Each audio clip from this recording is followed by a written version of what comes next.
Export beginners நிறைய பேர் அவங்க ஃபண்ட்ஸை ஆரம்பத்துல பல தேவையே இல்லாத விஷயங்கள்ல தொலைக்கிறதுனாலதான் அவங்க வியாபாரத்தையும் வியாபாரத்து மேல இருக்கிற நம்பிக்கையும் தொலைக்கிறாங்க.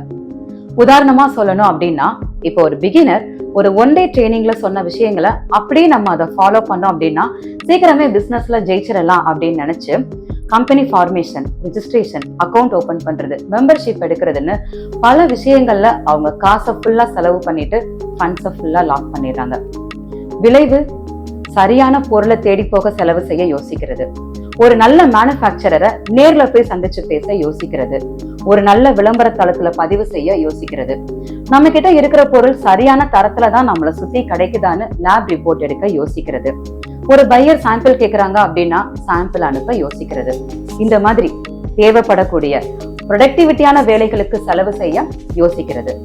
ஏன்னா ஆரம்ப காலங்கள்ல தேவைப்படாத பல கிளரிக்கல் ஆக்டிவிட்டிஸ்ல காசை ஃபுல்லா தொலைச்சதுனாலதான் பல பிகினர்ஸ் இன்னைக்கு வியாபாரத்தையும் வியாபாரத்து மேல இருக்கிற நம்பிக்கையும் தொலைச்சிட்டு நிக்கிறாங்க. நன்றி. கற்றலினும் புரிதல் நன்று.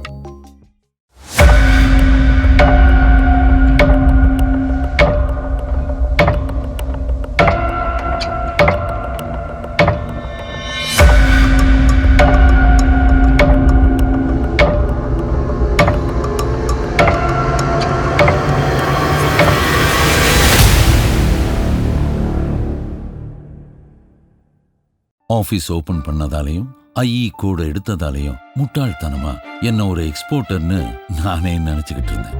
ஆரம்பிச்சதோட சரி, நானும் என் பிசினஸும் ஒரே இடத்துலதான் நின்னுகிட்டு இருந்தோம். எப்பவுமே கூட இருப்பேன்னு சொன்ன ட்ரெயினர் ஒரு தடவை கூட என் போனை எடுக்காதப்ப இனி என்ன பண்றது, யார்கிட்ட கேட்கறது, ஒண்ணுமே புரியல.